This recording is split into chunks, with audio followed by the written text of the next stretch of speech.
Welcome to my channel. Kids Tunes, please like, share, and subscribe.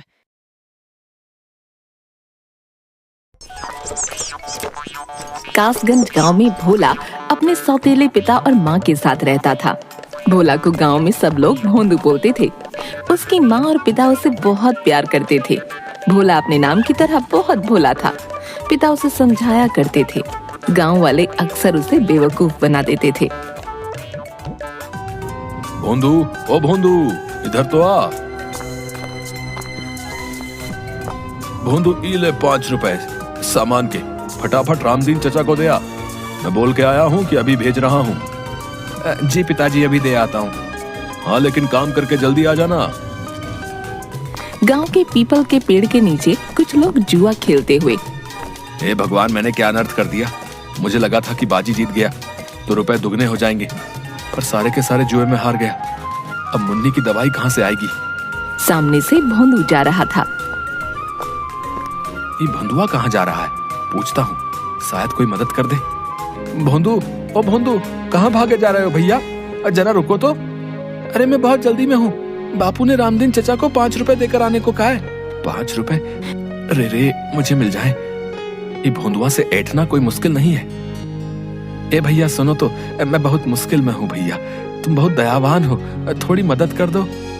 क्या हो गया, ऐसा क्यों बोल रहे हो? भाई, मुन्नी की तबीयत बहुत खराब है। मुझे 1 महीने से कोई काम नहीं मिला, बेरोजगार हूँ। तुम ये 5 रुपए मुझे दे दो। नहीं नहीं, बापू गुस्सा करेंगे। भाई, आज दवाई लाना जरूरी है। मैं पक्का कुछ भी करके तुमको कल रुपए वापस ला कर दे दूंगा। तुम रामदीन को कल दे देना, कुछ नहीं बिगड़ेगा। कल? हाँ भैया, पक्का कल दे दूंगा। आज मदद कर दो। भोंदू ने उसे रुपये दे दिए।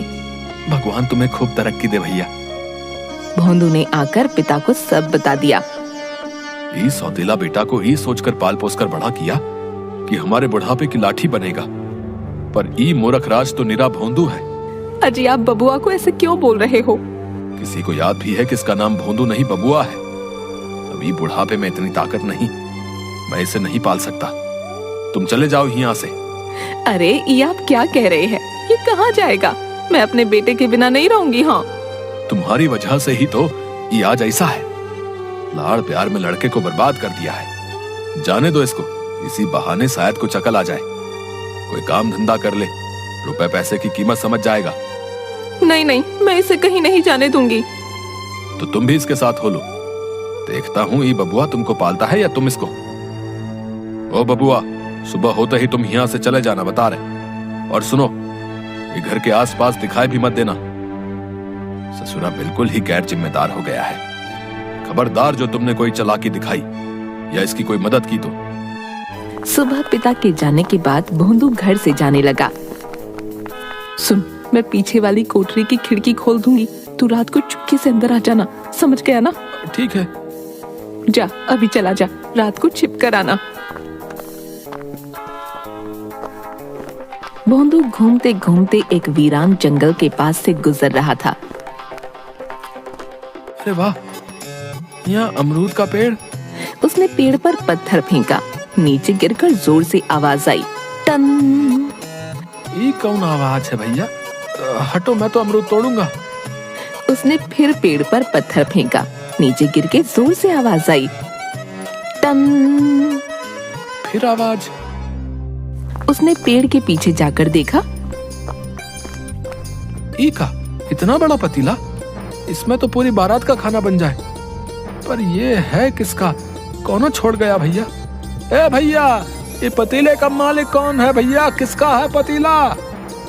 कोई नहीं था। क्या महाराज, अनाथ हो? तुम्हारा मालिक कौन है? तुम ही बता दो। चलो, तुम मेरे साथ चलो। उसने पतीला उठाया तो उसके नीचे 10 रुपए का नोट था। ई का 10 रुपया? लगता है आज प्रभु मेहरबान है। लॉटरी लग गई, लॉटरी। ये रुपए तुम्हारी मदद के लिए हैं। इनसे इस पतीले में केवल बिरयानी बनाना, केवल बिरयानी। ही कौन बोला? कोई आदमी तो है नहीं। प्रभु रक्षा करना। वो पतीला और नोट लेकर भाग गया। माँ, माँ, ओ माँ। अरे बबुआ, धीरे बोल। तू अभी क्यों आया? तेरे बापू को पता चल गया तो वो मुझे भी घर से निकाल देंगे।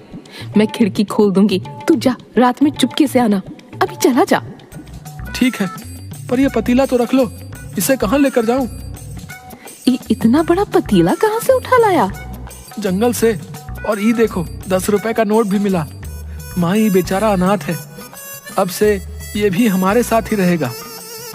पतीला कोई अनाथ होता है? माँ मैं सच कह रहा हूँ, जंगल में पता नहीं किसकी आवाज आ रही थी, हम दोनों डर गए। अरे कैसी बातें कर रहा है, सच्ची में तू भोंदू है, तभी तुझे सब पागल बनाते हैं। इसे नीचे रख और तू जाए यहाँ से। सुन, 10 रुपए है ना, इनसे कुछ खा पी लेना। ना ना ना, माँ डरावनी आवाज बोली कि इनसे सामान लेकर पतीले में बिरयानी बनानी है। मेरे बेटे तू सच्ची इतना भोंदू क्यों है? माँ ये बिरयानी के रुपए हैं।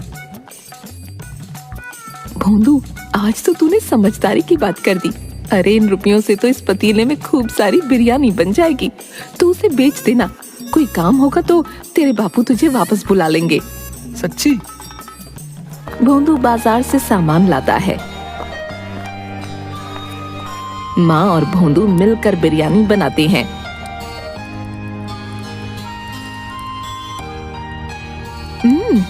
बहुत स्वाद बनी है। माँ इतनी सारी बिरयानी का क्या करे? माँ बिरयानी को 2 बड़े डिब्बों में डालकर देती है। तू ऐसा कर, खेतों की तरफ चला जा, वहाँ बहुत मजदूर काम करने आते हैं, वो ले लेंगे। पर हाँ, तेरे लिए बचा कर रखती है, इसमें से मत खाना। सुन बेटा, किसी को मुफ्त में मत देना, सबसे 1-1 रुपया लेना। अच्छा अच्छा। भोंदू खेतों के पास डिब्बे और बड़े बड़े पत्ते लेकर बैठ गया। बिरयानी बिरयानी, गरम गरम बिरयानी। कोई ले क्यों नहीं रहा भैया? ए भैया, बिरयानी खा लो, बहुत गरम है। नहीं भाई रहने दो, मैंने खाना खा लिया है, वैसे भी बहुत थका हुआ हूँ। ए भैया आराम करने जा रहा हूँ भैया। अरे एक बार चक्कर तो देखो, मजा आ जाए, तुम्हारी सारी थकान गायब हो जाएगी भैया। अच्छा अब इतना कह रहे हो तो लाओ खिला दो भैया। मजदूर ने एक ग्रास आराम से लिया, इसके बाद सारी गपागप खा गया। वाह, सच्ची में मजा आ गया भैया, ये तो चमत्कारी बिरयानी है, मेरी सारी थकान गायब हो गई। मजदूर ने खेतों में आकर बाकी मजदूरों को ये बात बताई। सब ने आकर भोंदू की बिरयानी खाई। भोंदू सबसे रुपये लेकर वहाँ से चला गया। वाह, इतने सारे रुपए हो गए, माँ खुश हो जाएगी। बापू को पता चलेगा तो मुझे घर में आने देंगे। बुढ़िया कोने में सिमटी हुई। बेटा, ओ बेटा, थोड़ी मदद कर दो। भोंदू ने उसे एक सिक्का दे दिया। सुनो बेटा, तुम्हारे पास खाने को कुछ है तो दे दो, मैंने 2 दिन से कुछ नहीं खाया, मेरी जान निकल रही है, मैं अपनी जगह से हिल भी नहीं सकती। भोंदू ने डिब्बा खोलकर देखा, सारी बिरयानी खत्म हो गई है, ये लो थोड़ी सी बची है। बुढ़िया ने बिरयानी खाई। ये तो बहुत अच्छी है, ऐसा लग रहा है कि मुझ में जान आ गई, तुम बहुत खुश रहो बेटा। रुपया मिल गया, आशीष मिल गया, रुपया मिल गया, आशीष मिल गया। अरे ये क्या बड़बड़ा रहा है रे, बिरयानी बेची कि यूं ही आ गया? अरे माँ, रुपए मिले और बूढ़ी माई का आशीष भी मिल गया। क्या कह रहा है? ये देखो सारी बिरयानी बिक गई और रास्ते में एक बूढ़ी माई मिली थी, उसने खूब आशीष दिया। अरे भोंदू, मुझे पकड़ कहीं मैं गिर ना जाऊं। अरे अरे माँ, मेरे भोंदू ने एक दिन में रुपये कमा लिए, भगवान ये कोई सपना तो नहीं। माँ तुम भी बिरयानी खाओ, सब कह रहे थे ये बिरयानी चमत्कारी है, इसे खाते ही उनका जी अच्छा हो गया। अरे सुनती हो, कहाँ हो? अरे रे भोंदू, तेरे बापू आ गए, तू अंदर वाले कमरे में जाके छिप जा। भोंदू भागकर कमरे में छिप जाता है। ये लो पानी पी लो। भोंदू आया था यहाँ? नहीं नहीं, वो नहीं आया। सच सच बताओ, तुम दोनों माँ बेटे ने मिलके आज क्या खिचड़ी पकाई है? खिचड़ी नहीं, हमने तो बिरयानी पकाई थी, पर आपको ये बात कैसे? आते समय खेतों वाले मजदूर मिले थे रास्ते में, बोल रहे थे तुहार बेटा आज बिरयानी लाया था, वो कमाल की थी, उसे बोलना कल भी ले आए। अच्छा, वो सच्ची में ऐसा बोले? हाँ, ये क्या माजरा है भाई? भोंदू ने कोई काम शुरू किया है तो बताओ, मैं उसकी पूरी पूरी मदद करूंगा। सौतेला हूं तो क्या हुआ, हूं तो बाप ही। 1 बरस का था जब तुमने उसे मेरी गोद में दे दिया था। मेरी कोई औलाद नहीं है, मुझे बाप होने का एहसास उसी ने करवाया है। तुम क्या सोचती हो उसे घर से निकाल के मैं खुश रहता हूं भला? वो भोंदू नहीं, भोला है। सब लोग उसे बुद्धू बनाकर अपना मतलब साधते हैं। बस यही चाहता हूं वो अपने पैरों पर खड़ा हो जाए, नहीं तो हमारे जाने के बाद ये गांव वाले उसे जीने नहीं देंगे। नाना, ऐसा मत कहिए। मैं जानती हूँ आप उसे बहुत प्यार करते हो। कुछ हो जाए, आज तक आपने उसे कभी न छुआ। ये गांव वाले तो अपनी औलाद की एक गलती पर उसे मार मार कर अधमरा कर देते हैं। धत, एक ही तो लड़का है, पीटने के लिए थोड़े है। सुनो, कहाँ है वो? बुला लो। ओ तो मैं तुम्हें भी अच्छे से जानता हूँ, जहाँ छिपाया है बुला लो। भोंदू, भोंदू। भोंदू, अरे आजा बेटा, ये घर तेरा है। भोंदू चुपचाप गर्दन लटकाए आ गया। सुनिए जी, मैंने आप लोगों के लिए बिरयानी बचा कर रखी थी, अभी लेकर आती हूँ। बापू माफी, मैं आपसे बिना पूछे घर में आ गया। लो, आप लोग भी खाओ। अरे ये तो वाकई बहुत स्वाद है भैया। है? सुनो, भोंदू की कमाई का 1 पैसा खर्च नहीं करना, संभाल के रखना। बिरयानी बनाने के रुपए मैं दूंगा। भोंदू की बिरयानी खूब बिकने लगी। वो जितने डब्बे लाता सब बिक जाते। सारे कासगंज में भोंदू की बिरयानी चर्चित हो गई। एक दिन भोंदू बिरयानी बेचकर वापस आ रहा था, तभी कासगंज के एक बदमाश राधू ने भोंदू का रास्ता रोक लिया। अब भैया क्या बात है? तुम्हारी कमाई तो रोज बढ़ती जा रही है। अब भैया राज क्या है? ये बिरयानी कैसे बना रहे हो? हैं? कोई अलग मसाला वसाला है तो बताओ जरा। नाना, मैं नहीं बताऊंगा, माँ ने मना किया है। भगवान कसम भैया, मैं किसी को नहीं बताऊंगा। बताओ तो सही, क्या राज है? राज तो पतीले में है। मुझे जंगल से एक बहुत बड़ा पतीला मिला था, उसमें लाजवाब बिरयानी बनती है, कोई झंझट नहीं।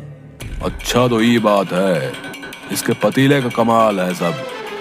आधी रात को राधू खिड़की से भोंदू के घर की रसोई में घुस गया।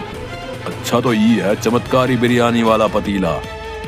अरे बाबा, ये तो बहुत बड़ा है भैया, इसे बेच भी दूं तो अच्छा माल मिलेगा। ये भोंदुआ भी ना।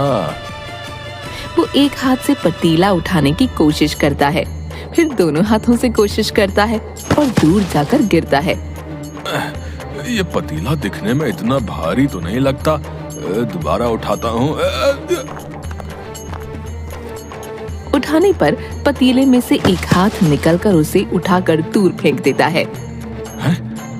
तेरी इतनी हिम्मत? अरे बेटा, अभी बताता हूँ। दूसरी तरफ कमरे में, सुनो, भोंदू की कमाई के रुपए लेकर आओ, देखो तो कितने हो गए हैं। माँ रुपयों की गड्डी ले आती है। 1000, 2000, 3000। अरे, आधी रात को आप क्यों हिसाब करने लग गए? सुबह कर लेना। यूं ही देख रहा था कि कितने हो गए। साहूकार अपनी जमीन का टुकड़ा बेच रहा है, सोच रहा हूँ भोंदू के लिए खरीद लूं। वो जमीन सोना है, सोना। तभी रसोई से मजूर की आवाज आई। आजा। मर गया रे बाबा, इतना जोर से धक्का तो कोई पहलवान भी नहीं मारता। भोंदू, माँ और पिता आ जाते हैं। तुम यहाँ क्या कर रहे हो रे? देखते नहीं, चोरी करने आया है, मारो इसे। नहीं नहीं नहीं, मारना नहीं। पहले ही इस पतीले ने ऐसा धक्का मारा है कि मेरी कमर ही टूट गई है। तुम्हारी हिम्मत कैसे हुई? तो पंचायत में तुम्हारी शिकायत करूंगा। मुझे माफ कर दो भैया, तुम जो सजा दोगे भुगतने के लिए तैयार हूँ। इस बार माफ कर दो भैया। राधू, इसलिए तुम पूछ रहे थे कि तुम्हारी कमाई का राज क्या है? ताकि चोरी कर सको। चोरी करना अच्छा नहीं है। चोरी तो क्या, मैं किसी दूसरे की चीज की ओर आंख उठाकर देखूंगा तक नहीं। मुझे माफ कर दो। अरे चलो निकलो यहाँ से, पंचायत के लिए तैयार रहना भैया। हाँ। माँ और पिता भी रसोई से चले गए। तभी भोंदू रसोई से बोला, माँ, ओ माँ, बापू जल्दी आओ। अरे क्या हुआ, क्यों चिल्ला रहा है? पतीले में से आवाज आ रही है। अरे तो फिर से शुरू हो गया, कल से कह रहा है पतीला बोल रहा है। अरे बेटा, तेरा ये भरम है, पतीला नहीं बोलता। तभी पतीले से आवाज आई। तुम इंसान भी ना, किसी पर भी इतनी जल्दी विश्वास नहीं करते। अरे रे भगवान, ये तो सच्ची बोल रहा है। अब तुम लोग मेरी बात ध्यान से सुनो। इस पतीले में चमत्कारी बिरयानी बनती है। जो भी उसे खाता है उसका कल्याण होता है। पर यह पतीला निस्वार्थ भोले इंसान को ही मिलता है। भोंदू ने कभी किसी का बुरा नहीं किया, इसलिए उसे यह पतीला मिला। बिरयानी ने अपना काम कर दिया है। अब तुम किसी भी पतीले में बनाओ, वो सारी बिक जाया करेगी। सच? हाँ, पर एक शर्त है। तुम लोग ये बात किसी को मत बताना, किसी का बुरा मत करना और लालच नहीं करना। दिन में केवल एक बार बनाकर बेचना, गरीबों को मुफ्त में खिलाना। यदि लालच किया तो मेरा आशीर्वाद समाप्त हो जाएगा। नहीं नहीं, हमें तो बस भोंदू के भविष्य की चिंता थी, वो आपने दूर कर दी। अच्छा चलो, अब मैं चलता हूँ। अब किसी और अच्छे इंसान की सहायता करनी है। पतीला जोर से घूमता हुआ धुएं में परिवर्तित होकर उड़ गया। उसकी जगह चावल के कुछ दाने थे। पिता ने चावल के दाने उठाकर कुछ भोंदू को और कुछ माँ को दिए। माँ, इन्हें घर में रखे चावलों में मिला दो। चल बेटा, इन्हें पूजा घर में रख दे। भोंदू ने चावल के दाने पूजा घर में रखे। तीनों ने हाथ जोड़कर प्रणाम किया।